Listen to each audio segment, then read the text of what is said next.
농림축산식품부의 그린바이오팀 김기현 과장님께서 먼저 발제를 하도록 하겠습니다. 감사합니다. 네, 큰 박수 부탁드릴게요. 네. 네, 안녕하십니까. 농식품부 그린바이오 산업팀장 김기현입니다. 지금부터 농식품부 산업의 혁신 성장을 위한 푸드테크 산업 발전 방안에 대해 말씀드리도록 하겠습니다. 발표 순서는 추진 배경, 푸드테크 산업 현황, 비전 및 추진 과제, 세부 추진 과제, 또 기대 효과 순으로 발표드리겠습니다. 추진 배경입니다. 푸드테크는 식품과 기술의 합성어로 식품 생산, 유통, 소비 전 과정에 AI, 로봇 등 첨단 기술이 접목된 신산업입니다. 코로나19 이후 식품 소비 트렌드가 환경과 건강 중시, 개인 맞춤형 소비, 비대면 활성화 등으로 변화하면서 푸드테크 산업 발전을 이끌었습니다. 푸드테크는 전 세계적으로 높은 성장이 전망되고 우리나라는 로봇, AI 등에서 높은 기술력을 보유하고 있어 우리 농식품 산업의 새로운 활로가 될 것으로 기대됩니다. 2022년 기준 푸드테크 분야 아기, 애비 유니콘 기업은 29개로 수많은 스타트업이 푸드테크 분야에 진출하고 있으며 성공 사례도 다수 확인되고 있습니다. 또한 미국, EU 에서도 푸드테크에 대한 정부 투자가 활발히 이루어지고 있습니다. 푸드테크 산업 현황입니다. 푸드테크의 범위를 좁게는 새로운 식품 개발, 제조 효율화, 유통 효율화, 외식 서비스, 부산물 처리 등 5개 분야로 구분할 수 있습니다. 대체식품, 간편식, 식품 프린팅, 스마트 공정, 배달 앱 및 무인 주문기, 조리, 서빙, 배달 로봇 등이 포함됩니다. 광의의 푸드테크 범위에는 스마트팜 등 ICT 기반 농업 생산, 푸드테크 관련 하드웨어, 소프트웨어 기술 개발 등 전후방 산업을 포함하고 있습니다. 국내 푸드테크 시장 규모입니다. 푸드테크 산업 성장률은 식품산업 전체 성장률보다 월등히 높은 수준으로 2017년부터 2020년까지 연평균 31.4% 성장하였습니다. 분야별 비중은 온라인 식품 거래, 케어푸드, 간편식, 대체식품 순입니다. 세계 푸드테크 시장 규모입니다. 2017년부터 2020년까지 연평균 38% 성장하였으며 분야별 비중은 온라인 식품 거래, 케어푸드, 간편식, 대체식품 순입니다. 향후 대체식품과 식품 프린팅, 로봇 등 생산 공정 기술에서 높은 성장이 전망되고 있습니다. 해외 푸드테크 정책 및 산업 동향입니다. 미국은 관련 법 제정을 통해 푸드테크 R&D 지원을 강화하고 배양육 관리를 위한 정부 간 역할을 정립하였습니다. 현장에서는 스타트업 중심으로 기술 혁신 사례가 지속 등장하고 있으며 비용 절감, 품질 고급화 등으로 산업화 단계에 진입하고 있습니다. EU는 대체 단백질 소재 개발에 집중 투자하고 있으며 스위스 네슬레와 같은 글로벌 식품 기업은 푸드테크 기업을 인수하여 새로운 식물성 유제품 브랜드를 런칭하였습니다. 일본에서도 산학연 협력을 통해 농식품 기술 혁신, 대체식품 기술 개발 등 푸드테크 R&D를 집중 지원하고 있습니다. 국내 푸드테크 산업 진단입니다. 식물성 대체식품은 원료, 소재를 수입하여 가공하는 수준으로 TVP 등 소재 개발과 공정기술 개선 등이 필요합니다. 또 세포 배양식품은 줄기세포와 무열청 배지 개발 등 대량 생산을 위한 연구가 활발하고 대규모 투자를 유치한 스타트업도 등장하고 있으나 규제 불확실성이 한계로 작용하고 있습니다. 식품 프린팅은 초콜릿, 쿠키 등 단일 원료 제품의 시제품 제작에 활용하는 수준으로 맞춤형 식품 등으로 적용 범위를 확대하기 위해서는 잉크 소재 개발, 물성 제어, 카트리지 표준화 등이 필요한 상황입니다. 유통 플랫폼은 고도화된 IT 기술력을 바탕으로 푸드테크 산업 분야 중 가장 높은 경쟁력을 보유하고 있습니다. 식품 로봇의 기술적 기반인 인공지능, 자율주행 센서, 구동기, 제어기 등의 기술은 상대적으로 고도화되어 있습니다. 로봇의 상용화 수준은 미국, 중국에 비해 낮지만 조리, 서빙 등 외식 산업 분야의 로봇 기술 개발 사례는 증가하고 있습니다. 인력, 제도, 시설 등 푸드테크 산업 성장 기반은 미약한 상황입니다. 식품과 AI, 로봇 기술 등이 융복합된 전문 인력 수요는 높으나 관련 교육 과정 및 전문가 정보는 불충분하고 식물성 대체 식품, 로봇 등 푸드테크 관련 기준, 규격 등이 정비되지 않아 제품 상용화에 한계가 있습니다. 또한 푸드테크 관련 시설, 장비는 고가로 영세한 식품 외식 기업이 자체적으로 확보하기 어려우며 식품 원료, 소재, 기술 장비 현황 등 관련 데이터가 산재되어 있어 기업의 효율적 활용에 한계가 있습니다. 비전 및 추진 과제입니다. 농식품부는 푸드테크를 통해 농식품 산업의 혁신 성장을 도모하겠다는 비전 하에 2027년까지 푸드테크 유니콘 기업 30개 육성, 푸드테크 수출액 20억 불 달성, 10대 핵심 분야에 대한 기술 경쟁력 확보라는 성과 목표 달성을 위해 3가지 세부 과제를 추진하고자 합니다. 또한 산관학 푸드테크 정책 거버넌스 구축, 푸드테크 산업 통계 기반 구축을 통해 정책 과제를 체계적으로 추진해 나갈 계획입니다. 세부 추진 과제입니다.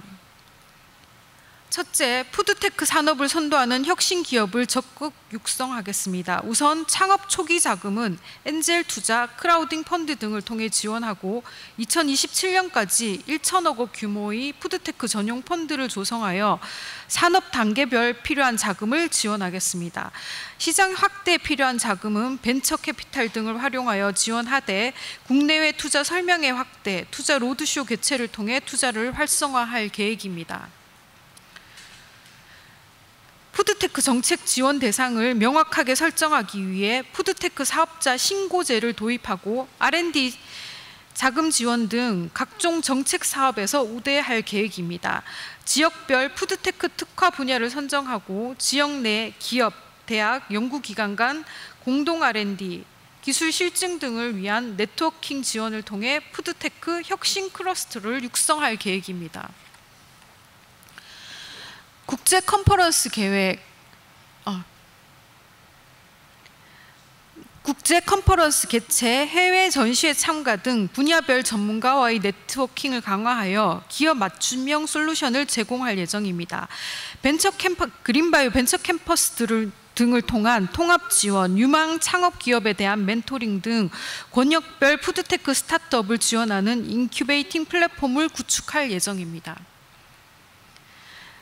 또한 식품 원료, 기술, 인력, 장비, 기준 및 제도까지 기관별로 분산된 정보를 통합 제공할 수 있는 디지털 식품 정보 플랫폼을 구축하겠습니다.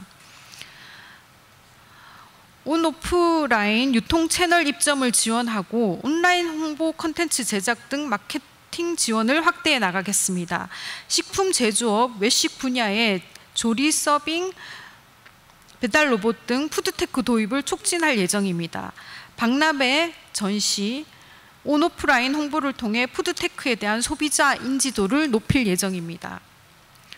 둘째, 푸드테크 산업의 저변을 확대해 나갈 예정입니다. 푸드테크 기업의 해외 진출을 위해 미국, EU 등 푸드테크 시장이 큰 국가 중심으로 식품 규제, 인증, 시장 동향 등 해외 진출 준비 시 필요한 시장 정보를 제공할 예정입니다. 또한 해외 인증 취득을 위한 지원, 현지 통관, 검역, 라벨링 등 기업별, 제품별 국가 맞춤형 지원을 할 예정입니다. 푸드테크 분야 융복합 전문 인력 양성을 위해 창업을 희망하는 벤처 연구팀을 대상으로 사업화 모델 개발을 지원할 예정입니다. 또한 2024년 준공되는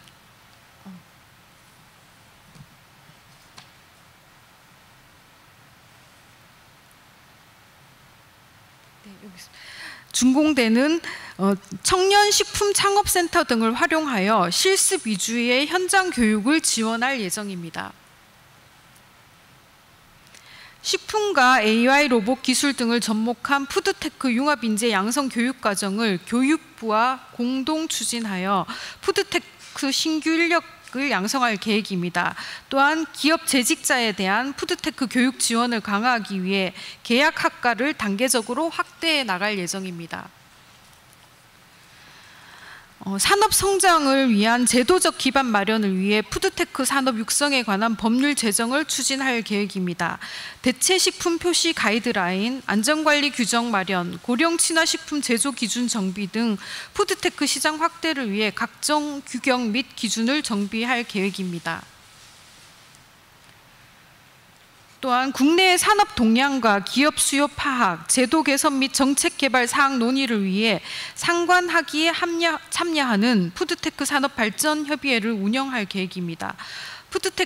이미 발족을 했습니다. 푸드테크 산업 및 정책 통계 기반을 구축하고 농식품 유관기관 기능을 조정하여 푸드테크 지원을 강화해 나갈 계획입니다.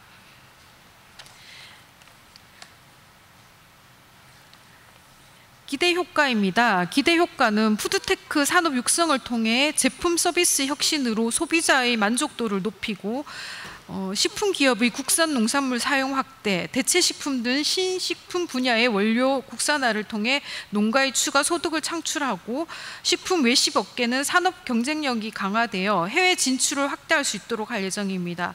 마지막으로 푸드테크 산업 성장을 통해 청년 창업 기회를 확대하고 새로운 일자리 창출 등으로 국가 경제 발전에 기여할 수 있도록 할 예정입니다. 네, 감사합니다. 네, 발표 감사합니다. 양이 굉장히 많았는데 빠른 시간 안에 이렇게 발표를 해주셨습니다.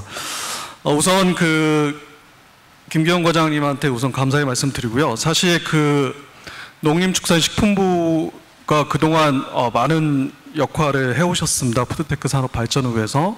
우선 아까 정황근 장관님 축사도 하셨지만은 푸드테크 산업 정책과를 신설하셨어요. 그래서 기존에 식품산업 정책과가 있었는데 식품산업 정책은 우리나라 대한민국의 식품산업의 발전을 총괄하는 그런 부서입니다. 그 부서를 푸드테크 산업 정책과로 이렇게 이름을 변경하시면서 앞으로 대한민국의 식품산업이 이제 푸드테크를 중심으로 한 그런 산업으로 발전을 해야 된다라고 이제 농림축산식품부가 미래의 그런 방향을 설정하셨고, 아울러서 이런 푸드테크 산업 발전 방안을 제시를 했습니다. 그래서 좀 전에도 발표를 하셨지만 이 안에 보면은 푸드테크 산업 시장 규모를 키우고 수출을 늘리고 또 유니콘 기업을 2027년까지 30개를 육성하겠다, 이런 구체적인 목표도 있고요.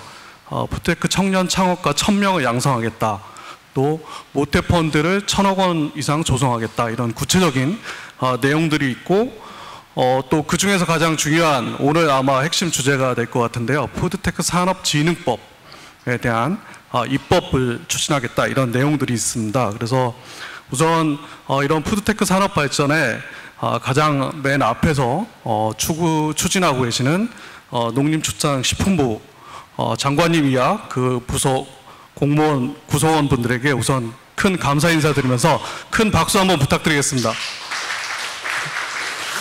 네, 감사합니다. 그럼 지금부터 본격적인 좌담을 진행하도록 하겠습니다. 우선 먼저 각자 돌아가면서 다 아시니까 소개는 안 하셔도 될 것 같고요.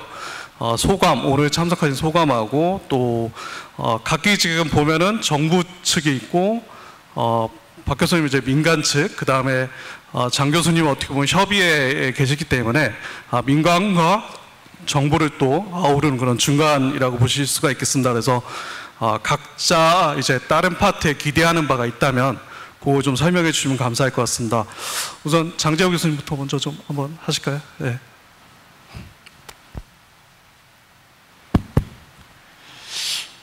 예. 오늘 이렇게 메트로 신문사에서 푸드테크와 관련해서 각계각층의 분들을 모시고 이런 회의를 주관하시는 거를 보면서 사실 이런 자리가 꽤 많습니다. 그래서 아까 서두에 말씀드린 것처럼 푸드테크를 위한 어떤 서로의 이 위치에서 다양하게 노력을 많이 하시는구나 하는 생각을 오늘 다시 한번 느낄 수 있고, 또 청중분들의 어떤 그 열의와 듣는 그 모습에서도 푸드테크에 대해 아직 관심은 많은데 어떤 영역으로 가야 될지 계속 더 공감을 하고자 하는 욕구가 많다는 생각을 다시 한번 느껴서, 이런 자리에 부족하나마 또 저희가 그동안 추진했던 거, 하고자 하는 걸 발표할 수 있는 자리가 되어서 굉장히 영광스러웠다, 이런 말씀을 드리고 싶고요. 최근에는 보면 이제 보통 정부가 이렇게까지 열심히 추진했던 적이 있을까 싶을 정도로 이 푸드테크 분야에 있어서는 꽉까지 신설해 갖고 입법도 하면서 굉장히 이 총력적으로 지원해 주시는 모습에서 저는 굉장히 큰 감동도 느끼고, 또 물론 그걸 하다 보면 이제 부족한 부분도 분명히 있는데, 그것들은 각계각층에서 많은 목소리를 내서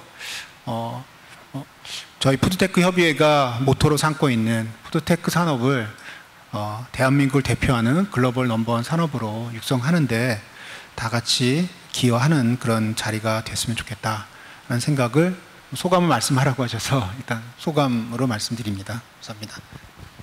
네, 감사합니다. 박영우 교수님, 네, 말씀 부탁드리겠습니다. 네, 저는 그 메트로에서 주관해서 제가 근래 뭐 이렇게 발표는 좀 잘 해본 적이 없는데 메트로는 이름을 잘 지은 것 같습니다. 정부, 그리고 또 이런 학계, 그리고 무엇보다도 이 전문 그 메디아, 그리고 소비자, 이렇게 같이 연결시켜주는 그런 역할을 메트로가 앞으로도 계속 해나가면 좋겠다 해서 메트로의 이 포럼은 매우 유익한 그런 장이 되는 것 같고요.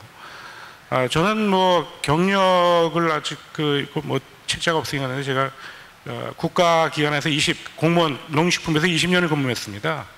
그러고 있다가 이제 학교로 가서 또 20년을 근무했고, 최근에는 지금 제자들하고 노아바이오텍, 노아의 방주에서 이름을 땄지만 노아바이오텍 해서 동물들의 좀 삶이나 동물들의 생명을 연장시키고 동물들을 좀 가족처럼 지낼 수 있는 그런 모토로 해서 하는 회사를 하나 우리끼리 재미있게 투자받지 않고 그렇게 해가지고 시작을 했는데 재밌습니다.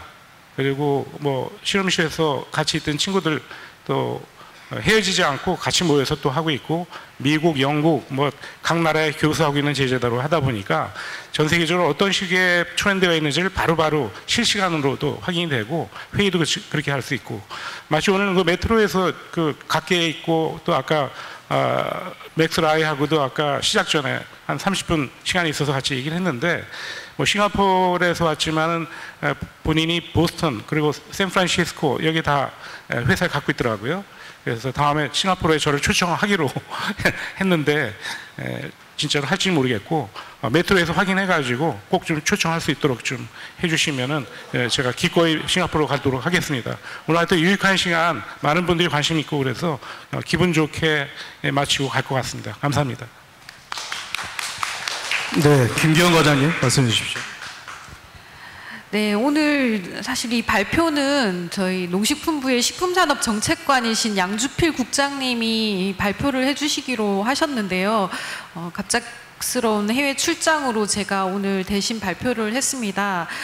근데 이제 푸드테크 산업 관련해서는 저희가 아마 저는 이제 같은 국에 있어서 작업을 할 때나 아니면 저희 그린바이오 산업 육성 전략 때도 마찬가지지만, 지금 국가 전략은 사실은 대한민국 시장을 한정해서 전략을 세우지는 않습니다. 시장은 전 세계 시장을 목표로 하고 있고, 해외로 나갈 수 있도록 기업의 역량을 얼마나 강화해 줄 수 있을지에 목표가 있는 상황이고요.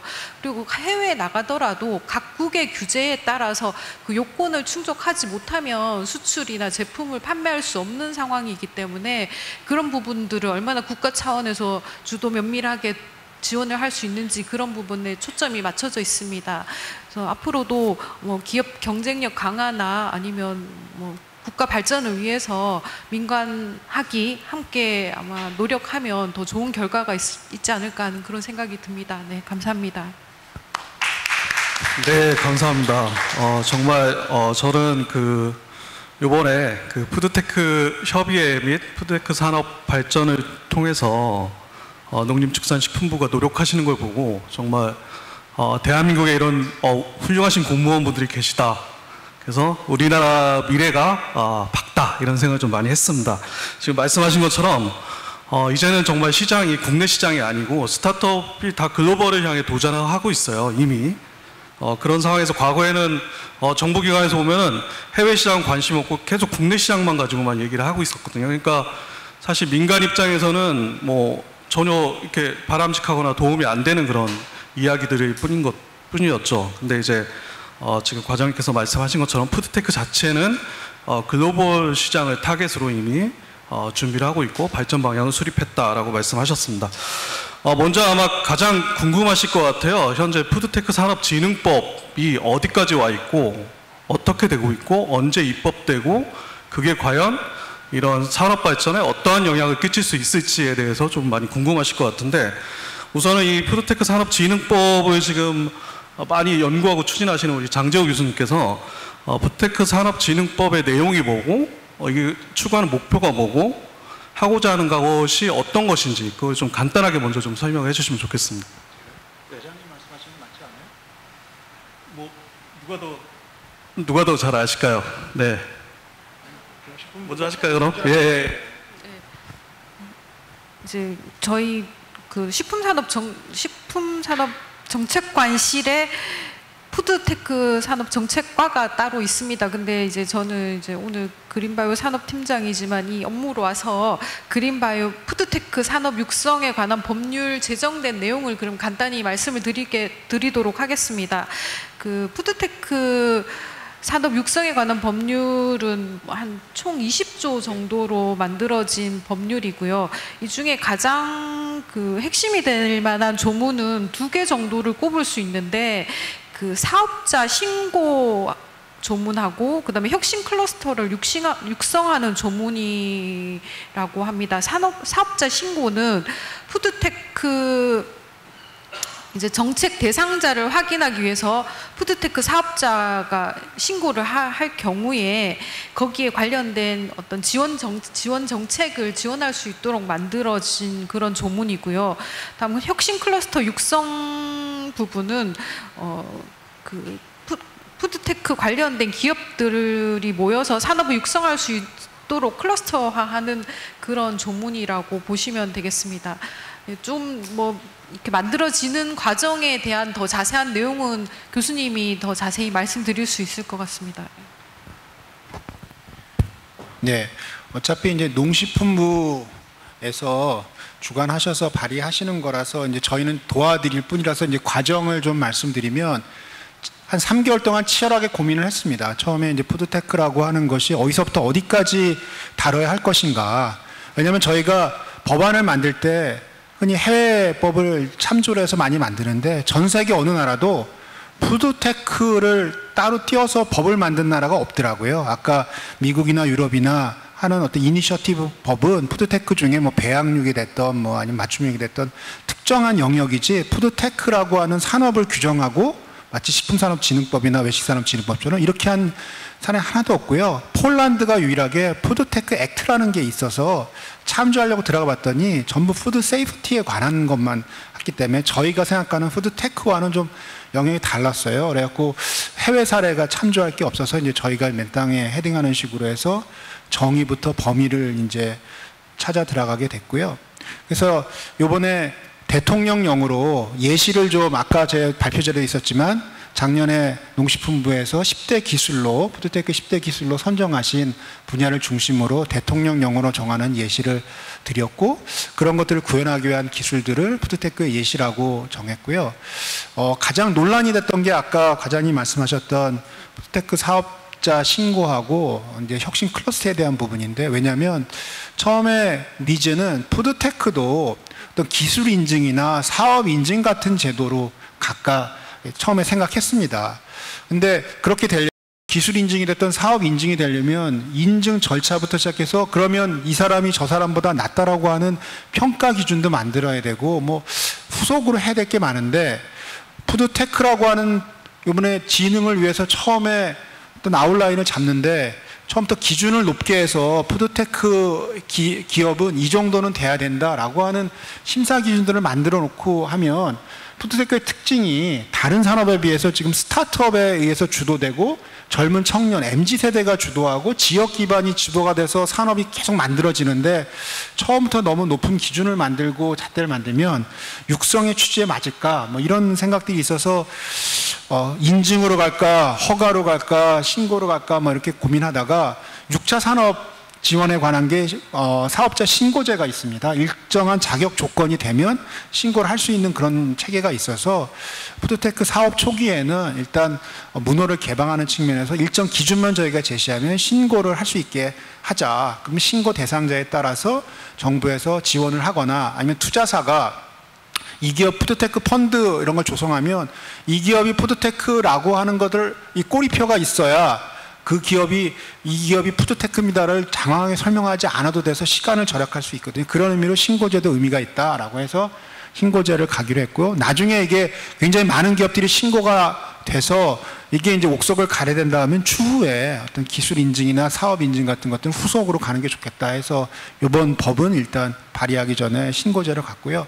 두 번째는 이제 지금 포항시 같은 경우는 아무래도 철의 도시고 포스텍도 있고 뭐 그런 로봇 기술이 발달하다 보니까 로봇 조리를 중심으로 해서 푸드테크를 풀어가는 것들을 지역 어떤 추진 사항으로 하려고 하더라고요. 그럼 이제 그런 산업을 직접화하고 관련된 예산 지원이나 정부 지원이 필요해서 그런 것들을 푸드테크 특구로 할까, 혁신 클러스터로 할까, 아니면 집단 사업 뭐 체로 할까 이렇게 다양한 거를 이렇게 고민하다가 특구는 아무래도 그냥 규제 중심인 것 같고 지능과 육성을 위해서는 클러스터가 특구보다는 덜 무겁고 더 쉽게 접근할 수 있겠다 해서 이제 혁신 클러스터란 이름으로 이제 가고자 해서 전국 단위를 이제 그 지역 특화에 맞게끔 클러스터 제도로 가자 뭐 이렇게 크게 두 가지 조항을 핵심으로 본 것 같고요. 나머지는 이제 뭐 인력 지원에 대한 거, 해외 진출에 관한 지원에 관한 거, 뭐 통계를 어떻게 잡을까 하는 어떤 육성에 관한 기본적인 사항들을 담았다고 보시면 될 것 같고, 제가 듣기로는 7월 초쯤에 국회에서 의원 입법으로 좀 추진하신다고 들었고요.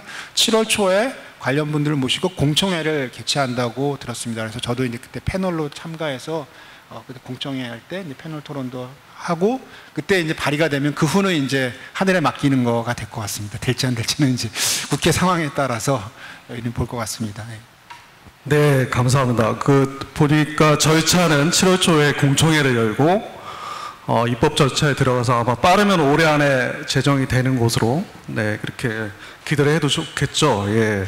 뭐 워낙 전문가분들이셔가지고 사실 아주 기본적인 얘기는 안 하고 지금 아주 구체적인 쟁점에 대한 얘기만 하신 것 같은데 사실은 푸드테크 산업진흥법은 규제를 위한 법을 만드는 건 아니고요. 가장 목표가 푸드테크 산업 발전을 위한 근거법을 만드는 겁니다. 그래서 우리가 푸드테크 하는데 지금 뭐 배달도 있고 로봇도 있고 배양도 있고 대체식품도 있고 다양한 분야가 지금 나오고 있고 등장하고 있는데 지금까지 관련 법이 하나도 없어요. 근거법이 없기 때문에 사실은 이거를 어느 조항에 이거를 맞춰서 해야 될지 뭐 절차는 어떻게 해야 될지 인증은 어떻게 해야 될지 이런 부분들이 없습니다. 특히 또 식품 제조에서도 이런 부분들이 스마트 제조라든가 로봇 제조라든가 이런 부분들이 많이 들어가 있거든요. 근데 이런 부분에 대한 법안이 지금 전혀 없는 상황이에요. 그래서 이런 거에 대한 어떤 근거법을 만드는 것이 푸드테크 산업법의 가장 첫 번째 이유고요. 그리고 그 안에서 산업진흥을 어떻게 할까, 또 어떻게 이거를 발전시킬까 이런 내용들이 좀 담아 있다고 볼 수가 있겠습니다.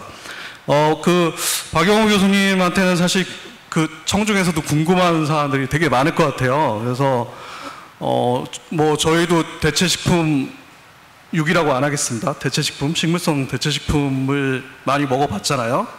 육포도 먹고 햄버거 패티도 먹고 지금까지 나온 여러 가지 좀 먹어봤는데 사실은 아직은 조금 뭔가 고기하고 좀 다르다. 그래서 뭐 먹을만은 한데 굳이 고기 대신에 이거를 찾아서 먹을까 이런 좀 약간 저희가 의구심을 갖긴 했습니다만은 배양육이라고 하는 것은 이제 정말 고기잖아요. 그래서 이 정말 제대로만 만들어지고 가격만 합리적이면 많은 분들이 찾을 수 있고 정말 새로운 산업으로서 성장할 수 있겠다 이런 생각했는데 저희가 정말 가장 궁금한 거는 이게 배양육에 과연 대량 생산이 돼서 코스트를 낮출 수 있는 게 정말 현실적으로 가능한지 그 다음에 지금 하시는 회사에서 출시하는 제품은 우리가 언제쯤 정말 어느 정도 가격으로 먹을 수 있는지, 이게 사실 가장 궁금합니다. 한번 말씀해 주시죠. 예, 이건 뭐 핵심적인 질문이신데, 제가 아까 그 드리면서도 말씀드렸지만, 그 유전자 우리 사람 인체 전체를 스캐닝 하는데 한 5, 6년 전이죠. 그 1억씩 들었는데 말씀드린 것처럼 10만 원이면 지금 웹에 하면 다 해주거든요. 그걸 누가 그렇게 예상을 했겠습니까?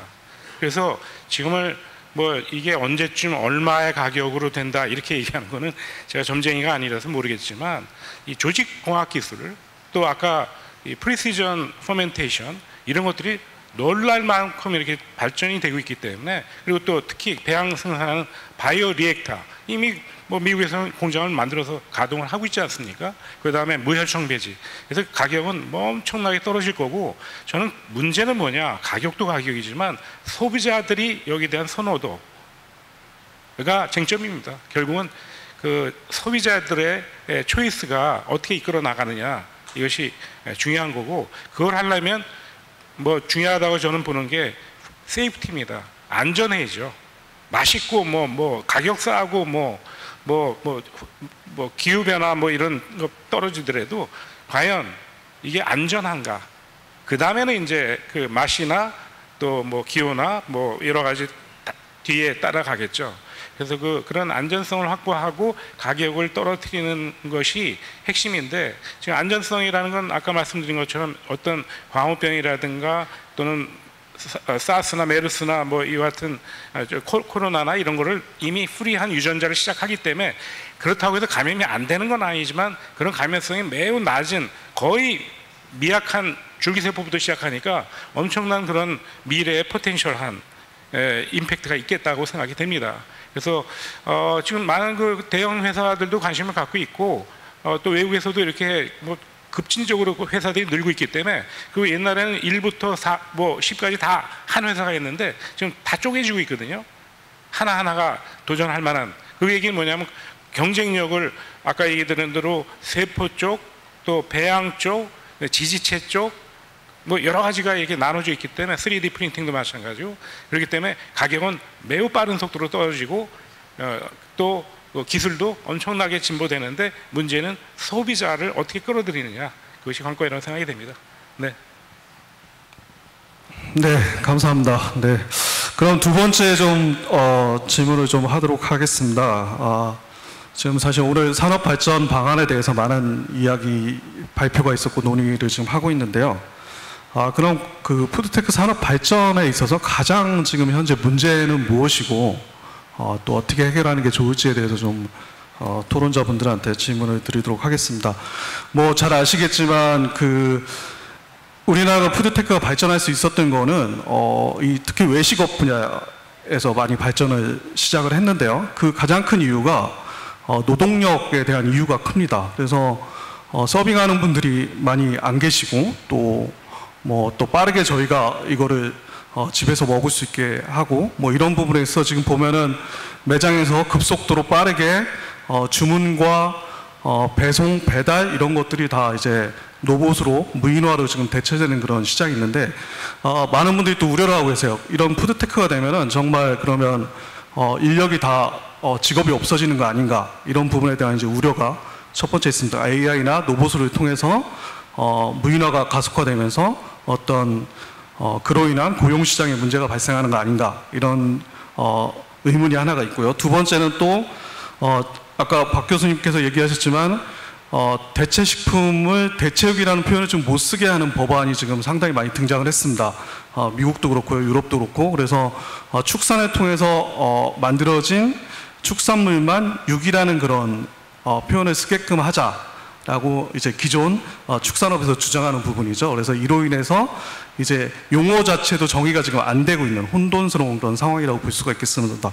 그래서 그런 거에 대한 문제에 대한 논란이 있고, 또 마지막으로 안전에 대한 부분이 있습니다. 그래서 이렇게 새롭게 제조된 거, 또 뭐 로봇이 튀기는 치킨, 뭐 이런 배양육 이런 거에 대한 안전성을 어떻게 확보하고 어떻게 이거를 국민에게 실제를 줄 수 있을지, 이런 거에 대한 논의들이 많이 되고 있는데 앞 산업 발전의 가장 문제점 무엇이고 어떻게 해결하면 좋을지를 먼저 우리 김기현 과장님부터 먼저 말씀해 주시면 좋겠습니다.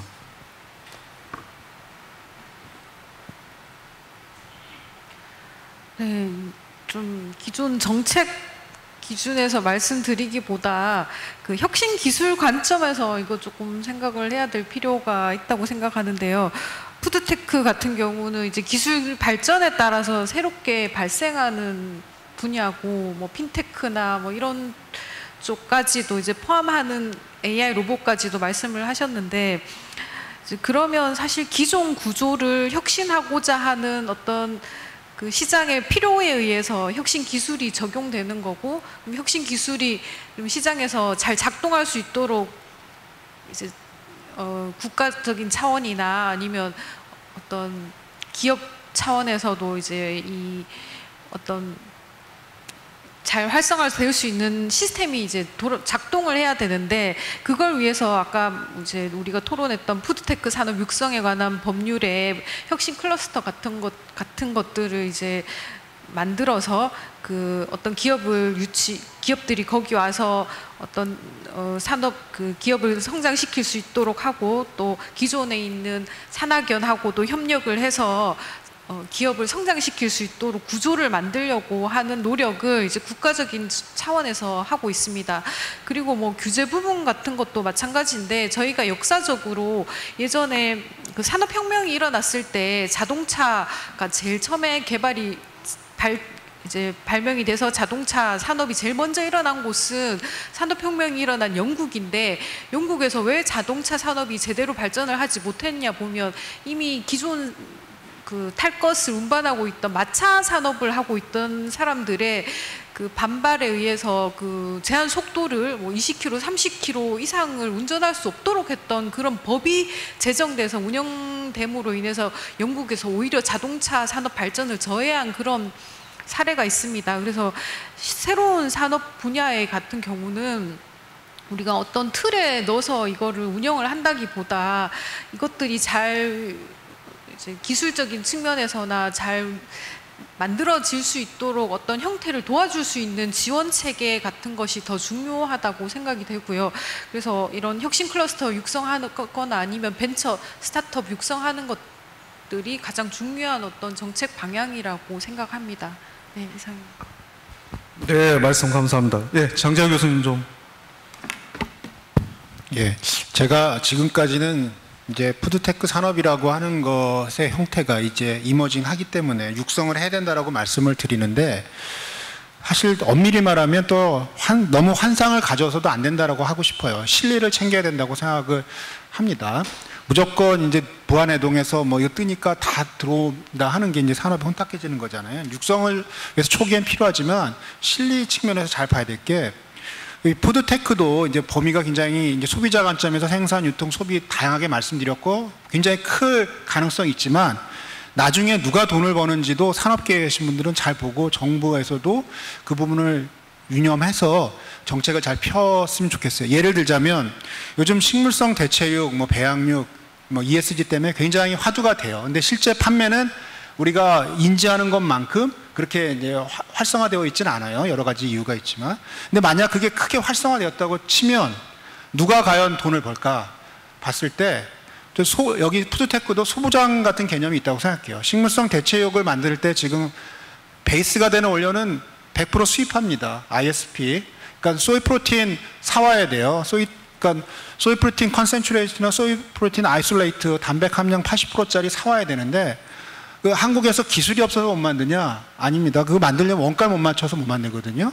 왜냐하면 지금 가장 많은 대체 단백의 원료가 소이 프로테인인데, 대두 단백인데, 그거 만들려면 대부분 대두 콩기름 짜고 거기다 원가 70~80% 부과하고 폐기물처럼 이제 부산물 나오는 원가 제로를 가지고 거기 이제 산알칼리 추출해갖고 단백을 농축해서 파는 거거든요.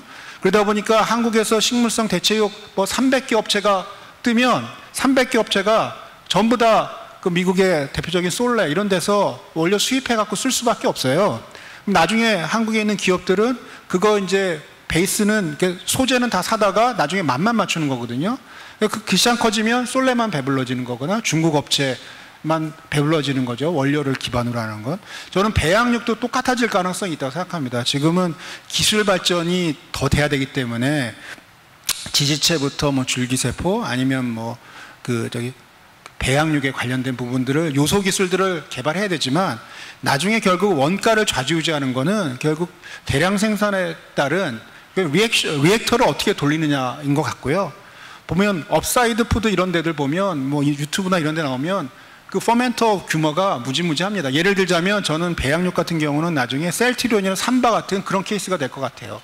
제가 CJ 출신이기 때문에 CJ가 퍼멘테이션이 이제 아지노모토를 꺾고 글로벌 1등이거든요. 퍼멘테이션에서 주로 아미노산 계통을 많이 만드는데 그 소수의 아미노산 만드는 업체들이 전국에 있는 단백질 제품, 뭐 아미노산 필요한 데도 다 갖다 파는 거거든요. 배양육도 지금은 요소길들을 많이 연결하고 뭐 더 저렴한 배지, 뭐 무항생제 배지, 무열청 배지 하는데 결국 나중에 생산하려면 퍼멘테이션 해갖고 얼마나 싸게 할 거냐. 제가 볼 때는 그게 마치 솔레에 우리 모든 사람들이 소이 프로틴 사다가 나중에 배합해서 파는 것처럼 될 것 같고, 그래서 그런지 배양육은 이제 우리 교수님 회사나 아니면 서울대에 있는 스페이스 F나 다 요소 기술들을 특정해서 하시지만 한화라든지 뭐 SK나 이런 대기업들 보면 식물성 대체육은 별로 관심 없고요. 배양육에 관심이 있는데 배양육을 약간 우리나라의 바이오 시밀러 하듯이 보면 삼성이 대규모로 공장 지어갖고 일단 전 세계 석권하고 CDMO 사업하잖아요. 하나 같은 경우는 지금 제가 알기로는 저기 캘리포니아 쪽에 공장 짓고 있고 인천 송도에도 그런 바이오 리액터 공장 짓겠다고. 결국은 그렇게 가면 나중에 배양육 업체들도 기술 개발한 다음에는 결국은 원료는 다 외국에서 사다가 그거 이제 배합하는 그런, 만약에 활성화되면 그럴 가능성도 있어요.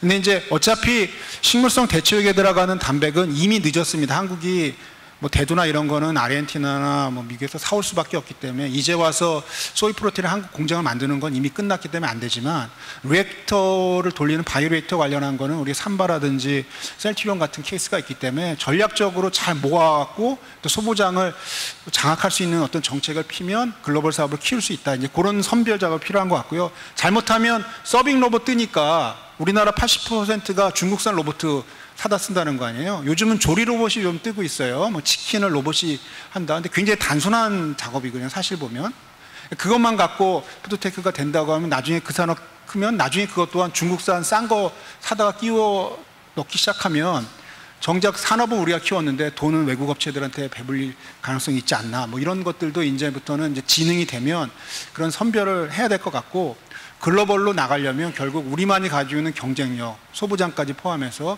우리 핵심 사업이 뭔지도 따져봐야 될 것 같다는 생각이 들어요. 그런 의미로 볼 때 저는 맞춤형에 좀 관심을 가져야 된다는 생각해요. 맞춤형이야말로 융합의 결정체고 복합이다. 왜냐하면 진단하기 위한 AI 디지털 기술 필요하고, 나중에 그걸 임상하기 위한 어떤 헬스케어 기술 필요하고, 그 식품으로 제조하기 식품 기술 필요하고, 소비자의 어떤 컨슈머텍 필요하고, 굉장히 그다음에 문화 K컬처처럼 문화를 수반하기 때문에 그런 것들은 전략적으로 어떻게 키워서 아직 더미넌트한 플레이가 없을 때 국가사업을 키울 수 있을까, 이런 식으로 이제 푸테크를 전체적으로 이제 범위를 정하고 육성하는 걸 먼저 하면 그 다음부터는 정말 이게 넘버원 산업이 될 요소, 핵심 기술, 소부장 이런 것까지 해서 같이 키워나가는 전략이 되면 뭐 좋지 않을까 하는 생각을 현장에서 합니다. 예. 네, 박영우 교수님도 한 말씀 부탁드리겠습니다. 네.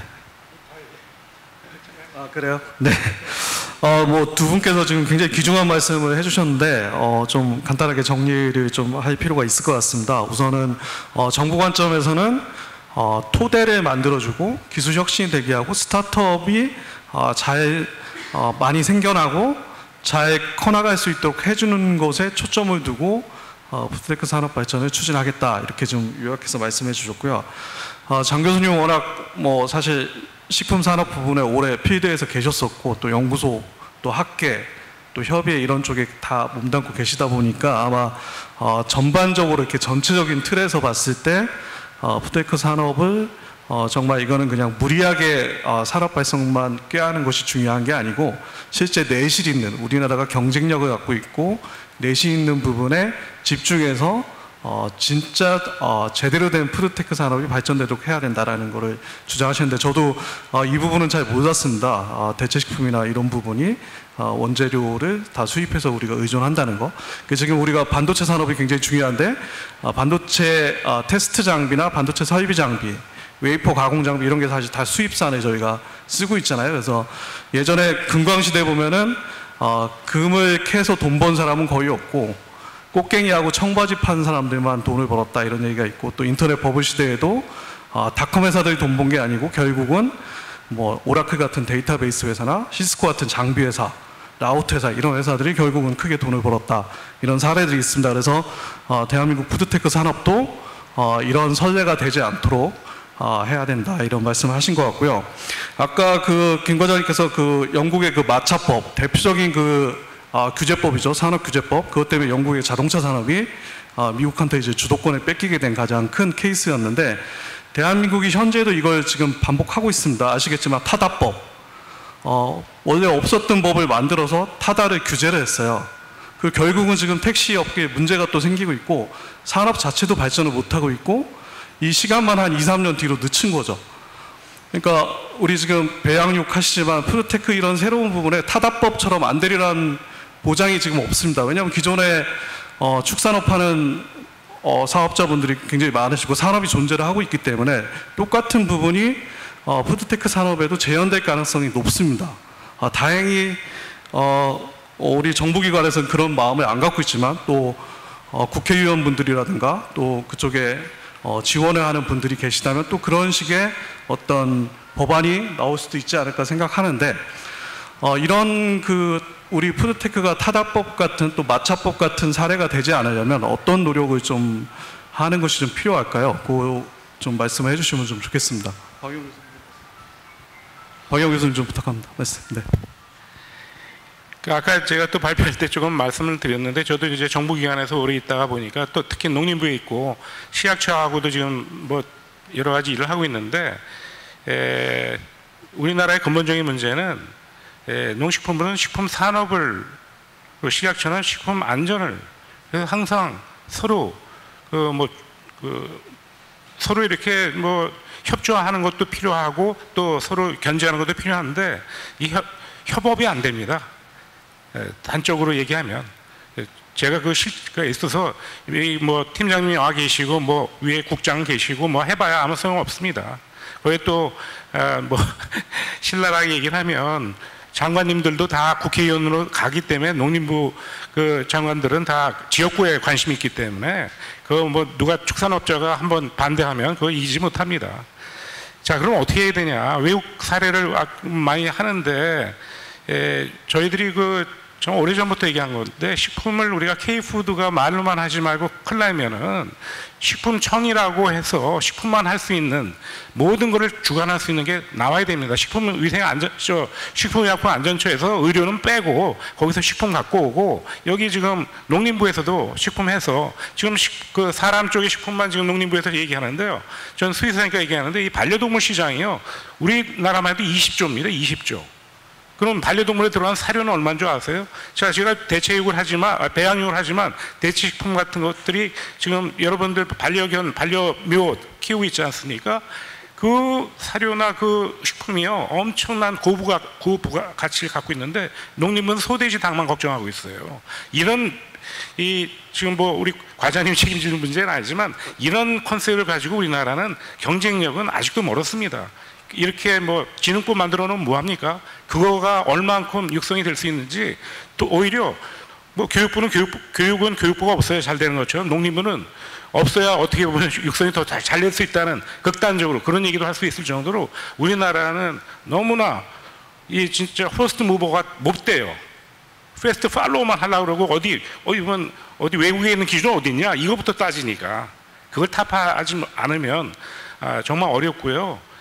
그리고 웬만하면 좀 정치하시는 분 말고 실제로 미래 산업을 리더하시는 식품 전문가가 그 모든 책임을 지고 뭐 개인적인 얘기지만 농림부에 이제 권재한 식품 뭐 정책 실장이 있는데 그런 분들은 상당히 관심도 있고 애정도 있거든요. 그런 분들이 한번 뭔가 큰 그림을 그리고 농림부와 식약처 관련된 기관들하고 협조해 나가는 것이 앞으로의 푸드텍 이 협의회나 푸드텍 뭐 식품 진흥법이라든가 이런 것들을 할 때 좀 큰 그림을 그리고 함께 노력하는 그런 모습이 좀 바람직하지 않겠느냐 그렇게 생각합니다. 네, 감사한 말씀 감사하고요. 네, 우리 김 과장님께서 한 말씀 또 하시고 싶다고 하십니다. 네. 원장님 조금 지금 이제 많이 그래도 발전을 해서 농식품부에 반려동물국이 생겼습니다. 최근에 생겼고 이제 반려동물이나 사료 관련해서도 뭐 아니면 의료 관련해서도 이제 분리해서 정책을 추진하고 있다는 거 간단하게 말씀드리겠습니다. 박수 한번 주십시오. 네, 감사합니다.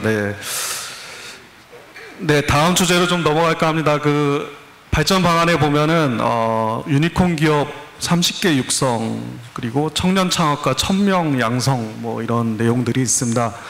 아까 장 교수님께서 말씀하셨지만 푸드테크 산업 분야는 대기업 중심으로 이어지고 있지 않았고 새로운 스타트업들이 만들어가는 산업이었습니다. 물론 이제 앞으로 식품 기업이나 대기업들도 이쪽에 이제 합세해서 더 판을 키워갈 거라고 생각하고 있는데요.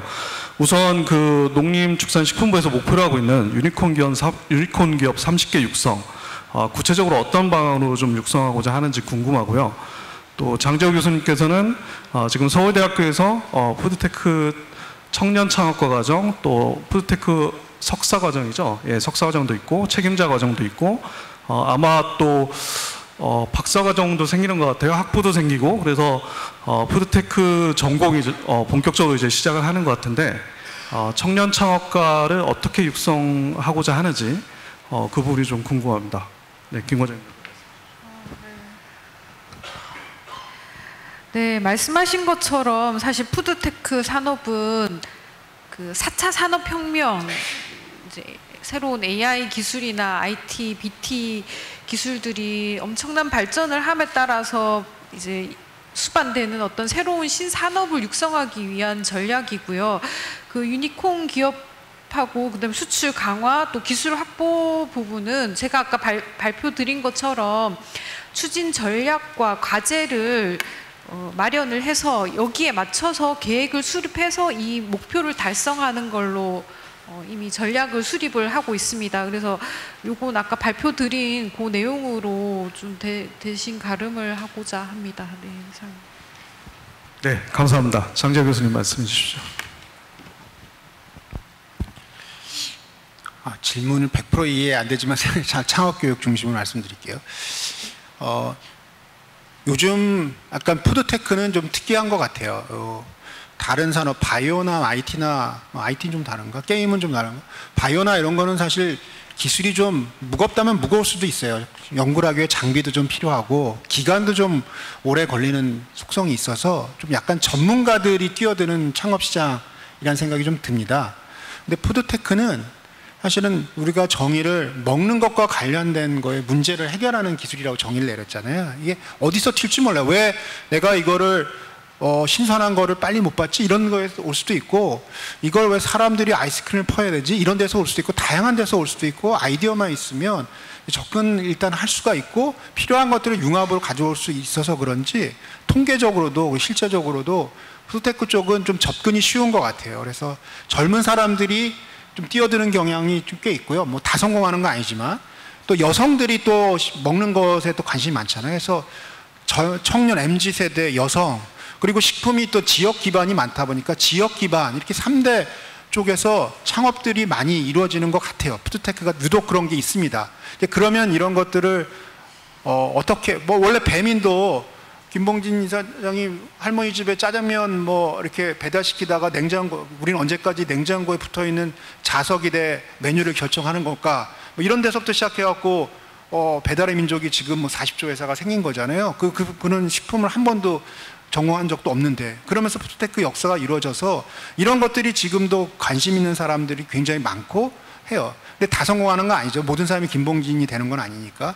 그런 의미에서 보면 이제 이런 기왕의 판이 깔렸을 때 어떻게 이 사람들이 성공할 수 있게끔 만들어 줄 것인가, 이게 그 다음 숙제인 것 같은데, 제가 CJ에 있을 때 대기업들이 과거에는 콜라보레이션 잘 안 했습니다. 2015년 전에 저부터도. 왜냐하면 제가 회사에 모든 걸 다 갖고 있고 최고의 인재들은 다 갖고 있는데, CJ만 해도 연구원 인력이 2,000명이나 되고 1년 예산 2,000억이 넘는데 어디 작은 기업, 중소기업 가서 기술 배우고 이럴 이유가 없었어요. 그냥 네슬레나 해외만 찾아가면 되지 국내에 뭐 이렇게 교류할 이유가 없었거든요. 15년 전에는.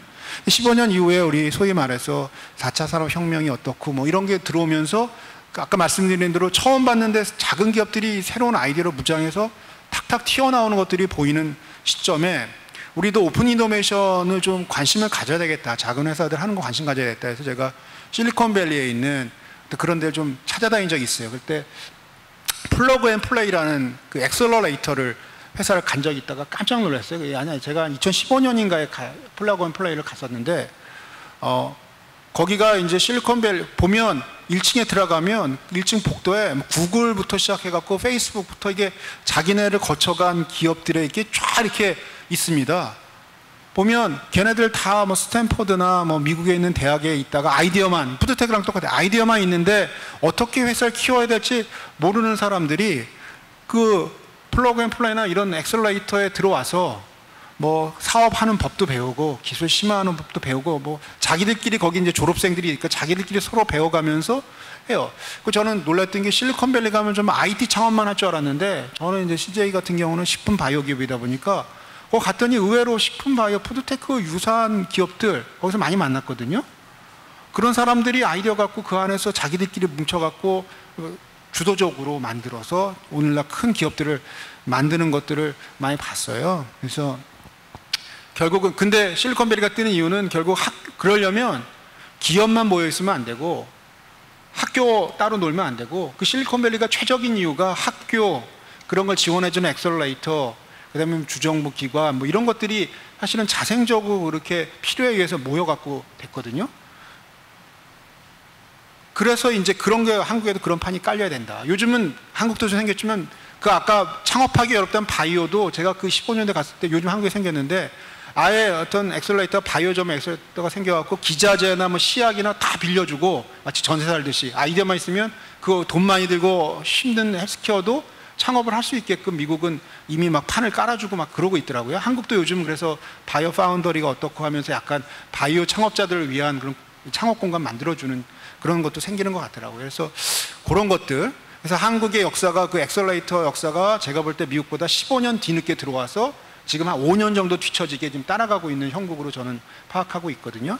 지금 열심히 따라가고 있습니다. 10년 좁혔습니다. 그런 어떤 창업 문화가 형성되면서 이제 계속 좁혀지는 거라고 생각을 하고, 그런 의미로 이제 서울대 창업 교육을 시작한 건 일단은 그렇게까지는 못하겠고, 서울대 교수님들 중에서 아이디어가 많은 교수님들 랩을 다 갖고 있으니까 그 기술들을 갖고 어떻게 우리가 이제 엑셀러레이션 비슷하게 해주면서 아이디어를 어떻게 이제 발휘해 볼까 하는 걸 시작한 거였고, 최근에는 뭐 후원도 하셨잖아요. 서울대를 넘어서서 다른 대학 교수님들 중에 랩을 이제 끌어들여서 대학생 창업을 이제 유도하는 것들을 이제 연습해 보는 거죠. 이제 그런 시도들이 많이 되면 이제 그런 어떤 붐이 조성되지 않을까라고 생각을 하고, 다행인 건 제가 계속 말씀은 정부가 관심을 갖고 있는 것 같고 지원해 주려고 어떻게든 자꾸 뭐 물어보기도 하고 조사를 하시는 것 같아서 이 양판이 깔렸을 때 타임라인이 몇 년 안 남은 것 같아요. 또 장관님 바뀌고 어떻게 되면 모를 것 같아갖고 요 지금 판 깔렸을 때 빨리 만들어야 한다. 약간 그런 조급한 마음이 저희는 좀 있습니다. 귀중한 말씀 감사합니다. 두 분 이야기를 좀 종합해 보면 결국은 사람이다 이렇게 결론을 내릴 수가 있을 것 같습니다. 다른 분야도 마찬가지겠지만 푸드테크 산업 분야도 결국은 창업가, 기업가 정신 또는 새로운 문제를 해결하려고 하는 창발가들이 있어야 되고, 이들이 잘 성장할 수 있도록 지원해 줄 수 있는 토대를 만들 수 있는 그런 부분이 필요하다, 이렇게 좀 귀결이 될 수 있을 것 같은데요. 사실 요즘 뉴스를 보면 좀 아시겠지만 뭐 의대에 합격해서 뭐 그 주요 대학 이공계에서 다 정원이 빠져나가고 또 뭐 다 공무원 시험이나 대기업을 취업을 준비하고 있고 뭐 정말 창업을 하려고 하는 그런 창업가들 이렇게 많이 없는 것 같아요. 최근 들어서도 특히 그런 것 같고, 이런 부분에 있어서 좀 우리 박 교수님께서는 이제 학계에도 계셨고, 네, 정부도 계셨고, 또 창업도 직접 하셔서 아마 골고루 아마 그런 느낌이나 경험을 다 갖고 계실 것 같은데, 대한민국이 정말 푸드테크 산업 발전을 위해서 창업가들이 중요하고 이 스타트업들이 육성돼야 되는데, 그러려면 훌륭한 인재들이 창업을 해야만이 가능하지 않습니까? 그럼 어떻게 돼야 훌륭한 인재들이 창업을 해서 푸드테크 산업을 이끌어갈 수 있을까? 그건 좀 제언해 주시면 좋을 것 같습니다. 네. 제가 장관 된 다음에 하려고 그랬는데 조금만 말씀드리겠습니다. 아니, 좀 전에 이제 장 교수님 얘기한 거에 전적으로 저는 동감합니다. PMP라는 회사, 줄여서 이제 PMP라고 그러죠. PMP처럼 지금 제가 얘기하는 배양육도 마찬가지입니다. 제가 4가지를 얘기했지 않습니까? 그래서 전 세계가 한 군데 한두 군데 하다가 지금은 300개 이상 된 게 그걸 전체를 만들어낸다는 게 아니에요. 하나하나 한 가지의 특성을 하고 있거든요.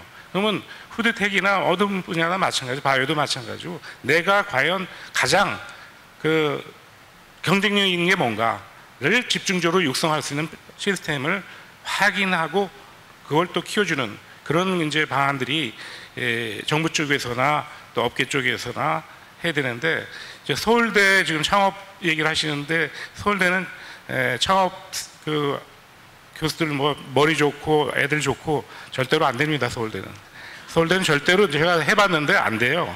다른 대학은 가능한 것 같지만 서울대 가능하겠지만 서울대는 안 됩니다.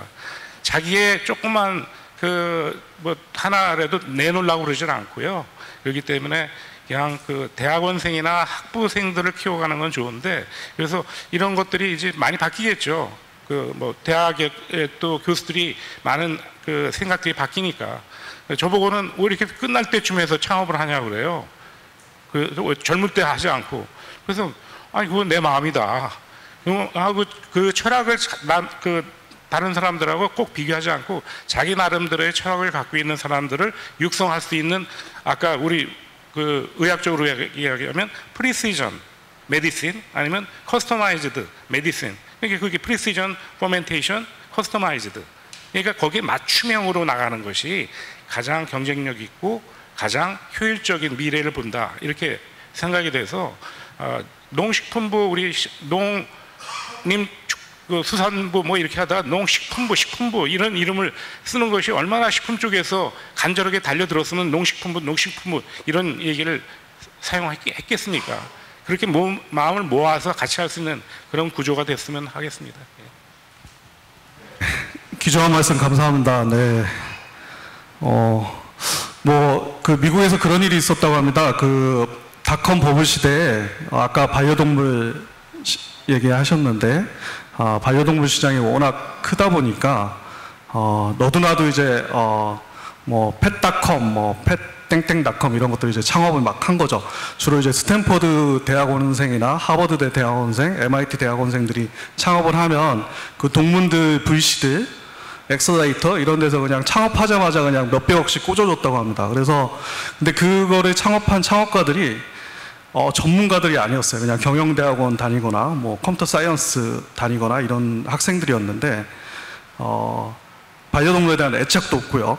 근데 결국은 지금 남아있는 회사가 하나도 없습니다. 그 당시에 한 20여 개의 인터넷 그런 반려동물 닷컴 회사들이 생겨났는데 지금은 다 사라졌다고 볼 수가 있겠습니다. 그래서 교수님 말씀하신 것처럼 그냥 막 창업가를 육성하는 거가 중요한 게 아니고 정말 그 분야를 이끌어갈 수 있는 전문가를 육성하다 보면 이 전문가들이 창업을 하게 되고, 그랬을 때 정말 최고의 경쟁력 있는 그런 스타트업이 나오지 않을까, 그런 말씀을 해주신 것 같습니다.